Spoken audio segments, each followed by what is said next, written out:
Good morning प्यारे बच्चों। DElEd first semester में हम लोग अध्ययन कर रहे थे पौधे के विभिन्न भाग, उसमें जड़ इसे कहते हैं, जड़ों का रूपांतरण कैसे होता है। तना के बारे में हम लोगों ने अध्ययन किया, तना किसे कहते हैं, तने का प्रमुख कौन कौन से काम होता है, तने का रूपांतरण कौन होता है। आज उसी क्रम में हम लेकर के आए हैं पत्ती के भाग एवं उसके रूपांतरण। तो आइए जान लेते हैं, एक पौधे का सबसे जो महत्वपूर्ण भाग होता है वह पत्ती होता है। तो आज इस वीडियो के माध्यम से हम अध्ययन कराएंगे कि पत्ती के कौन कौन से भाग होते हैं और पत्तियों में रूपांतरण कितने प्रकारों में मिलता है। जिस प्रकार से आप लोगों ने तनों के रूपांतरण को अध्ययन किया, जड़ के रूपांतरण को अध्ययन किया, उसी प्रकार से आज इस वीडियो में हम अध्ययन कराएंगे कि पत्तियों में भी रूपांतरण किन किन रूपों में पाया जाता है। उसके पहले जान लेते हैं कि पत्ती, जैसा कि हमने कहा कि एक पौधे का सबसे महत्वपूर्ण भाग पत्ती होता है।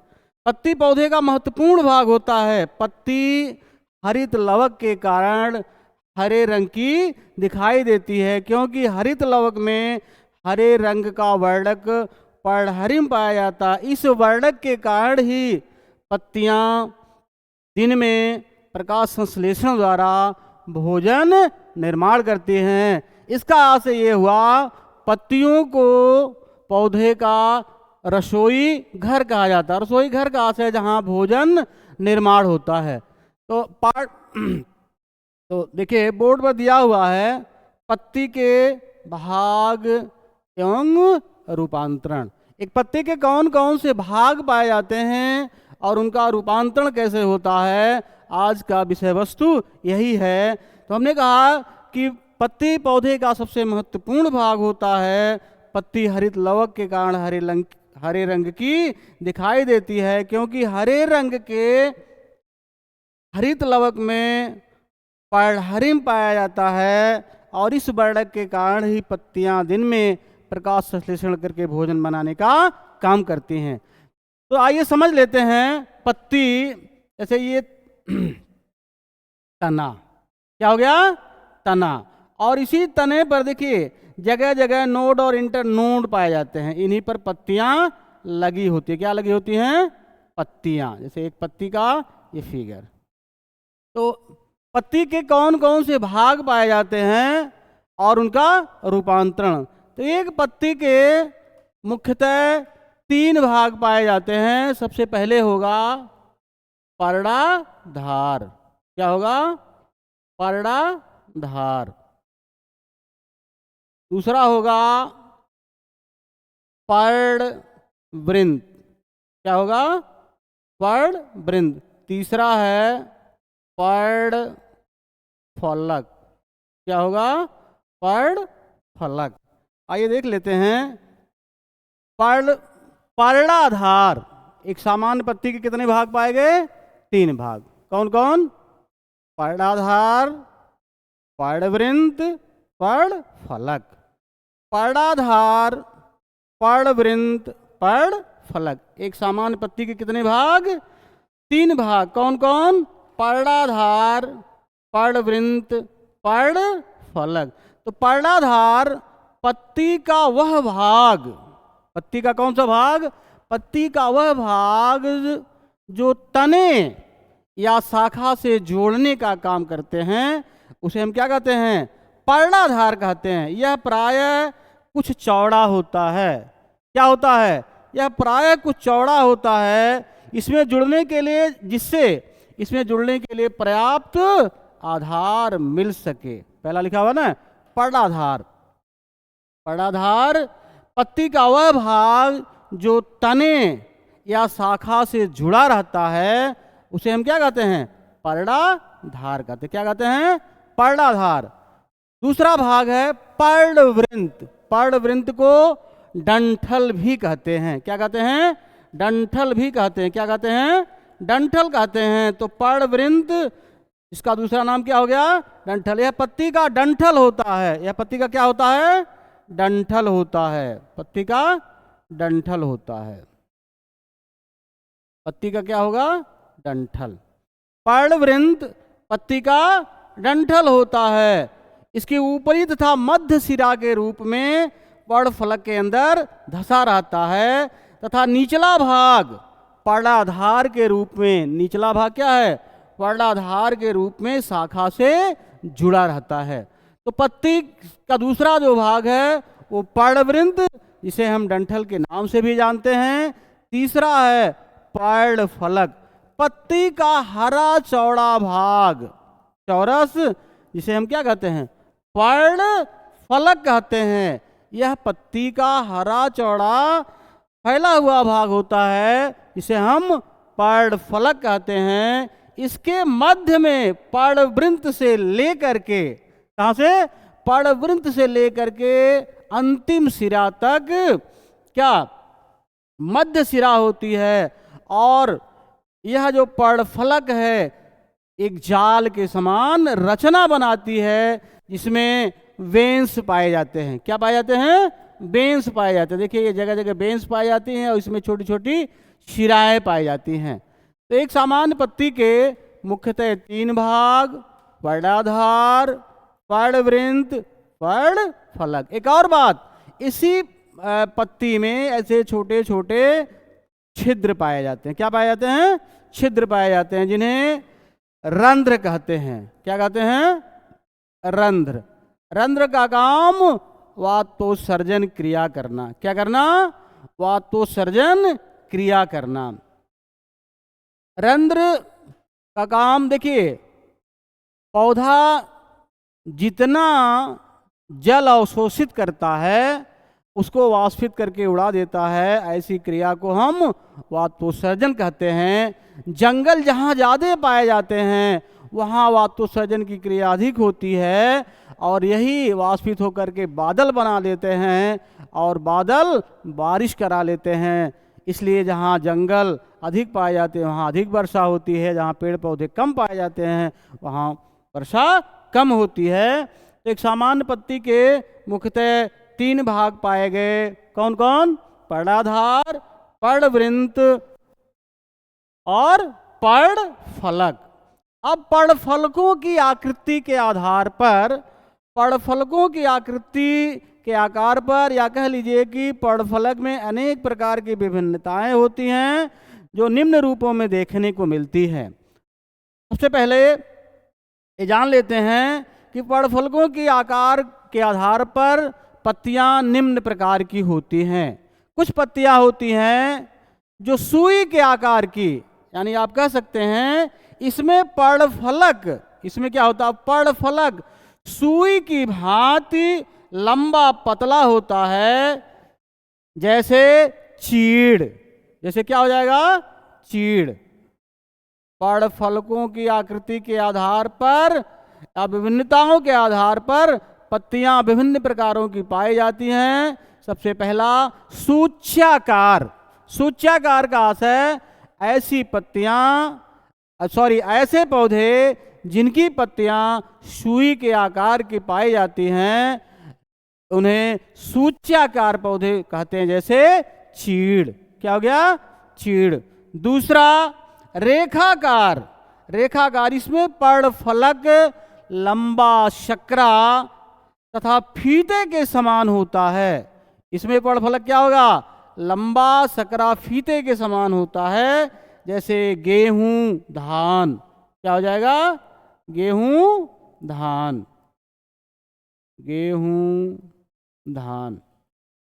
अगला, जितनी भी चर्चाएं हम आपसे करा रहे हैं पत्ती के, ये पर्णफलकों की आकृति के आधार पर सबसे पहले कहा सूच्याकार, दूसरा कहा रेखाकार, तीसरा भालाकार। कुछ पौधों की पत्तियां भाले के आकार की रचना में पाई जाती हैं।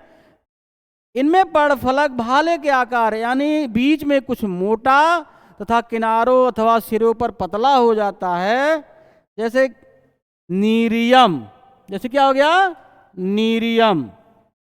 नीरियम पौधे की पत्ती भाले के आकार की रचना में पाई जाती है। तो पर्णफलकों के आधार पर ये तीसरे प्रकार की पत्ती भालाकार। अब अगला आयताकार, इसमें पर्णफलक समान लंबाई एवं चौड़ाई हो जाता है। समान लंबाई और चौड़ाई वाले आकृति को हम कहते हैं आयताकार। तो आयताकार की पत्तियां किस पौधे में पाई जाती है? जैसे केला, क्या हो गया? केला। केले के पौधों में आयताकार रूपों में पत्तियां पाई जाती हैं। तो ये पर्णफलकों के आधार पर केले में आयताकार प्रकार की पत्ती पाई जाती है। अब आयताकार के बाद अंडाकार। कुछ पौधों की पत्तियां का जो पर्णफलक होता है वो क्या हो जाएगा? लट्टू के समान होता है और इसका आधार भाग शीर्ष की अपेक्षा अधिक चौड़ा होता है। जैसे बरगद, क्या हो जाएगा? बरगद। पीपल, क्या हो जाएगा? बरगद, पीपल। गुड़हल, क्या हो जाएगा? गुड़हल। ये तीनों पौधों में पत्तियों को जो आकार होता है वो अंडाकार होता है। कैसा होता है? अंडाकार। अब अगला पत्ती हृदयाकार। कुछ पौधों की पत्तियां हृदय के आकार की रचना में पाई जाती हैं। जैसे पान, क्या हो जाएगा? पान। पान के पौधे की पत्ती कैसे होती है? हृदयाकार, यानी हृदय के आकार में पाए जाते हैं। जितनी भी बातें होंगी सब पर्णफलकों की आकृति के आधार पर चर्चा आपसे हो रही है। वृक्काकार, यानी वृक्क के समान रचना में पाई जाती है। जैसे ब्रह्म बूटी, क्या हो जाएगा? ब्रह्म बूटी, या ब्रह्मा बूटी भी कहते हैं, ब्रह्मा बूटी। ये पर्णफलकों के आकृति के आधार पर पत्तियों कितने प्रकार की पाई जाती हैं ये बता दिया। सूच्याकार, रेखाकार, हृदयाकार, आयताकार, अंडाकार, कई प्रकार की पत्तियां पाई जाती हैं जो पर्णफलकों की आकृति या भिन्नताओं के आधार पर इनका अध्ययन किया गया। तो एक सामान्य पत्ती के मुख्यतः 3 भाग: पर्णाधार, पर्णवृंत, पर्णफलक। तो आइए अब आगे देखते हैं इनके बाद रूपांतरण।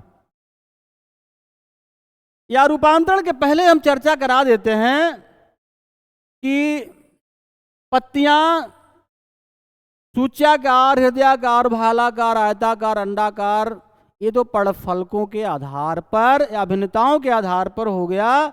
लेकिन जब अध्ययन और किया गया तो देखा गया कि पत्तियां सामान्यतः 2 प्रकार की पाई जाती हैं। कितने प्रकार की?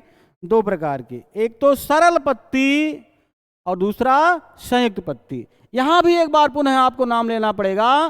पर्णफलकों के कटाव के आधार पर भी पत्तियां 2 प्रकार की पाई जाती हैं। सरल पत्तियां वे पत्तियां होती हैं जिनका पर्णफलक कटा फिटा नहीं होता है, ऐसी पत्ती को सरल पत्ती कहते हैं। जैसे आम, अमरूद, लौकी, खीरा। क्या होगा? तो आसानी से आप पहचान भी सकते हैं कि पर्णफलकों के कटाव के आधार पर पत्तियां 2 प्रकार की। सरल पत्ती ऐसी पत्ती जिनका पर्णफलक कटा फिटा नहीं होता है, यानी ऐसी पत्तियां क्या होती है? सीधी होती हैं। ऐसी पत्तियों को हम सरल पत्ती कहते हैं। जैसे आम, अमरूद, लौकी, खीरा। 2 बातें हैं, एक तो पर्णफलकों के आधार पर और अभी आगे आपको बताएंगे शिरा विन्यास के आधार पर पत्तियां भी 2 प्रकार की पाई जाती हैं। एक तो एकांतर शिरा विन्यास, दूसरा जालिका व शिरा विन्यास। लेकिन पहले यहाँ क्या सरल पत्ती है, सामान्य प्रकार की पत्ती है। इसमें पर्णफलक अर्थात कटाफटा नहीं होता है, जैसे आम, अमरूद, लौकी, खीरा। अगला संयुक्त पत्ती। कौन सी पत्ती? संयुक्त पत्ती। इसमें पर्णफलक का जो कटाव होता है, संयुक्त पत्ती, इसमें पर्णफलक पड़फलक का असर देख लीजिए, यहाँ फिगर में दिखाई दे रहा होगा, यही है पड़फलक जो कटा है, यहाँ भी कटा है, यहाँ भी कटा है, यहाँ भी है, यहाँ भी, यानी कटाव के आधार पर संयुक्त पत्ती, जिनमें भी कटाव अधिकांशतः पाया जाएगा यानी पूरी पत्ती में पाया जाएगा, ऐसी पत्ती को संयुक्त पत्ती कहते हैं। क्या कहते हैं? संयुक्त पत्ती कहते हैं। जैसे आपने देखा होगा गुलाब, नीम, किस प्रकार की पत्ती है? संयुक्त पत्ती। कौन सी पत्ती? संयुक्त पत्ती। गुलाब, नीम, ये संयुक्त पत्ती का उदाहरण है। किस प्रकार की पत्ती का? संयुक्त पत्ती, जिसमें कहा गया कि पड़फलक, यहाँ देखिए पड़फलक जगह जगह कटे हुए हैं, यहाँ से फिर आप देखिए यहाँ कटा है, यहाँ भी कटाओ, यहाँ भी कटाओ, यहाँ भी कटाओ, यहाँ भी कटाओ। सामान्य सी बातों में जिनमें पड़फलकों का कटाव नहीं होगा, यदि होगा भी तो पत्ती के अगले सिरे पर होगा, वो सामान्य पत्ती उसे कहेंगे या सरल पत्ती कहते हैं। दूसरा, जिनमें पड़फलकों का कटाव संपूर्ण भाग में पाया जाएगा, उन्हें संयुक्त पत्ती के रूप में जाना जाता है, जैसे गुलाब और नीम। तो पत्तियों में सरल और संयुक्त पत्ती के उदाहरण। अब इसके बाद रूपांतरण, पत्तियों में रूपांतरण कैसे होता है, किन किन रूपों में होता है, उसकी भी जानकारी, उसकी भी चर्चा हम करा देते हैं कि पत्तियों में रूपांतरण किन किन रूपों में पाया जाता है। मॉडिफिकेशन ऑफ लीफ, जैसा कि तने में रूपांतरण, जड़ में रूपांतरण, उसी प्रकार से पत्तियों में भी रूपांतरण होता है। तो पत्तियों में रूपांतरण 3 फॉर्म में, कितने रूपों में? 3 फॉर्म में देखने को मिलता है। कितने फॉर्म में? 3। पहला तो है पर्णप्रतान, जैसा कि नाम से ही स्पष्ट है, लीफ ट्रेंडल। लीफ ट्रेंडल का आशय हो गया ऐसी पत्तियां जो आरोहण का काम करती हैं। कहने का आशय सरल पत्तियों के अलावा इनमें दूसरे प्रकार का एक आरोहण के रूप में रूपांतरण हो गया, इसलिए इसे पर्णप्रतान के रूप में जाना गया। दूसरा है पर्णकंटक। क्या है? पर्णकंटक, यानी लीफ स्पाइनी। तो लीफ स्पाइनी ऐसे पौधों की पत्तियों में पाई जाती हैं जिनमें जल की कमी हो जाती है। क्या हो जाती है? जल की कमी के कारण पत्तियां कांटों के रूप में परिवर्तित हो जाती हैं। अभी इसका हम विस्तारित आपको अध्ययन करा रहे हैं। पहले तो आप जान लीजिए कि पत्तियों में रूपांतरण किन किन रूपों में पाया जाता है। तो दूसरा था लीफ स्पाइनी। तीसरा घटाकार पर्ण। घटाकार का आशय ये हो गया, ऐसे पौधे जहां की भूमि में नाइट्रोजन की कमी हो जाती है। क्या हो जाती है? नाइट्रोजन की कमी हो जाती है। तो वहाँ जो कीटभक्षी पौधे होते हैं वो कीटों को मार करके नाइट्रोजन की कमी को पूरा करते हैं। तो पत्तियों में जो रूपांतरण होता है मुख्यतः 3 फॉर्म, 3 रूपों में पाया जाता है। पहला है पर्णप्रतान, आरोहण के रूप में। दूसरा जल की कमी के कारण। तीसरा नाइट्रोजन की कमी के कारण। कितने रूपों में? 3 रूपों में। तो आइए एक एक रूपों का विस्तारित अध्ययन करा लेते हैं। पर्णप्रतान, पर्णप्रतान का फिगर आपको दिखा देते हैं। पर्णप्रतान जैसा कि फिगर में दिख रहा होगा, पर्ण का मतलब हो गया पत्ती, प्रतान का आशय हो गया ट्रेंडल। इस तरह से देख रहे होंगे, रचना आपको फिगर में दिखाई दे रहा होगा। स्प्रिंग के समान रचना, इसमें पत्ती पतली तार समान रचना में बदलकर स्प्रिंग के समान कुंडलित हो जाती है। ये देख ले जगह जगह इस तरह से। और ऐसी पत्तियां क्या करती हैं? आरोहण करने के काम में आती हैं, जैसे जंगली मटर। यानी एक लाइन में आप कह सकते हैं ऐसी पत्तियां आरोहण में कार्य करती हैं, जैसे जंगली मटर। तो ये पर्णपतान, पर्णपतान का से है, देखिए यहाँ दिख रहा होगा ना, स्प्रिग के समान रचना में कुंडित हो जाती, जैसे जंगली मटर। क्या हो गया? जंगली मटर। पत्तियों में रूपांतरण का पहला फॉर्म क्या हो गया?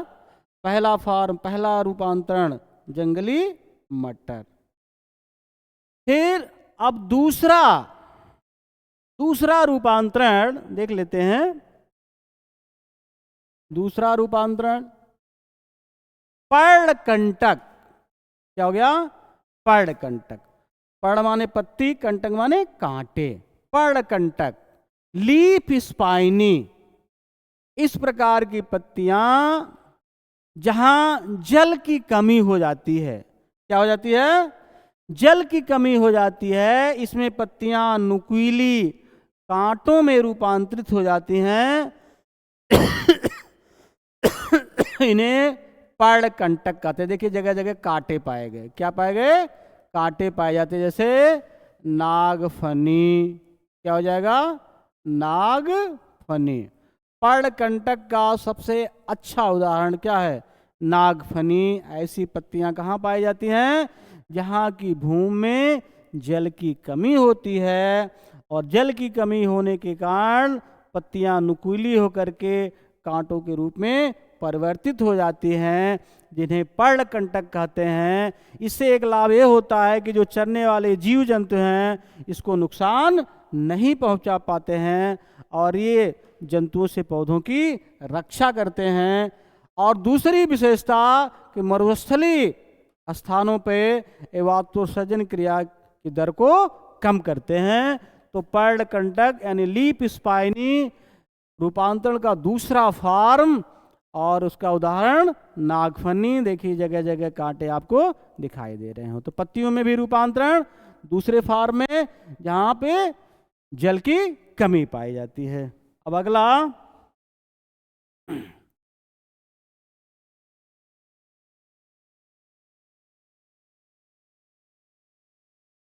घाटाकार पर्ण। अभी हमने आपसे कहा कि जो तीसरा फॉर्म है पीचर प्लांट्स। पीचर प्लांट का आशय ये हो गया कि कुछ ऐसे पौधे जहाँ की भूमि में नाइट्रोजन की कमी होती है। कहा ना कि पत्तियों में रूपांतर तीन फॉर्म, पहला आरोहण, दूसरा जल की कमी के कारण, तीसरा नाइट्रोजन की कमी के कारण। तो जो मरुस्थल, जो दलदल में पाए जाने वाले पौधे होते हैं, वहाँ की भूमि में नाइट्रोजन की कमी होती है, और उस नाइट्रोजन की कमी की पूर्ति करने के लिए पौधा क्या करता है? कीटों का भक्षण करता है। इसलिए घटाकार पर्ण में कीटभक्षी पौधे का नाम आता है। यानी कुछ कीटभक्षी पौधे पत्तियों या कीड़ों को पकड़ने के लिए कलश या घड़े का रूप धारण कर लेते हैं, क्योंकि कीटों, देखिए जो प्रोटीन होता है वो नाइट्रोजन का अच्छा स्रोत होता है, और कीटों का जो शरीर होता है वो प्रोटीन से निर्मित होता है। इसलिए इस प्रकार का जो पौधा पाया जाता है वो कीटों का भक्षण करके नाइट्रोजन की कमी पूरा कर लेता है। कलश या दिखाई दे रहा है पीचर प्लांट, यानी घड़े के आकार की जो रचना दिखाई दे रहा है।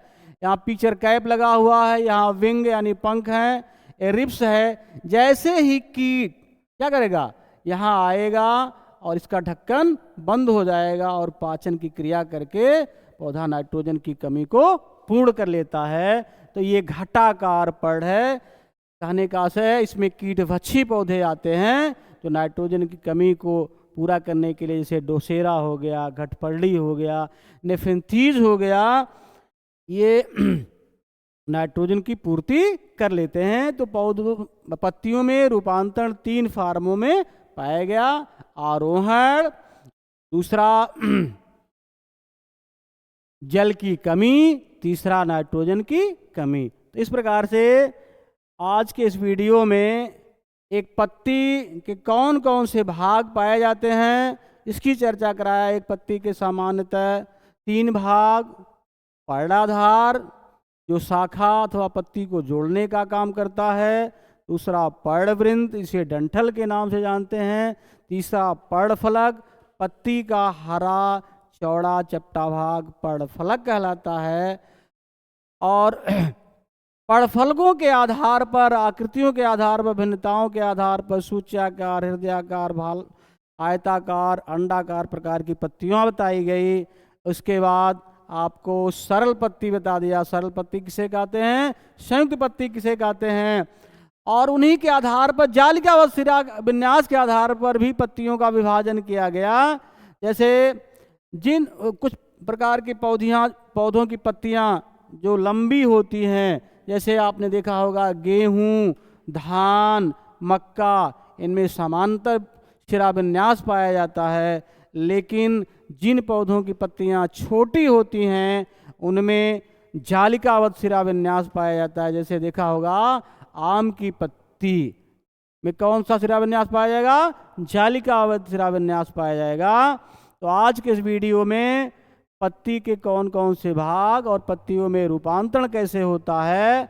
अब अगले वीडियो में हम आपको लेकर के आएंगे एक पुष्प की संरचना, पुष्प में कौन कौन से भाग पाए जाते हैं, उनके कार्य क्या होंगे, परागण के कौन कौन से प्रकार होंगे, प्रकीर्णन और प्रकीर्णन के कौन कौन से प्रकार होंगे, इसकी चर्चा हम कराएंगे। तो हम आशा करते हैं कि आप वीडियो को देख रहे होंगे। लाइक और सब्सक्राइब जरूर करिए, जिससे आपको अधिक से अधिक बेहतर से बेहतर मटेरियल समय समय पर उपलब्ध कराया जा सके।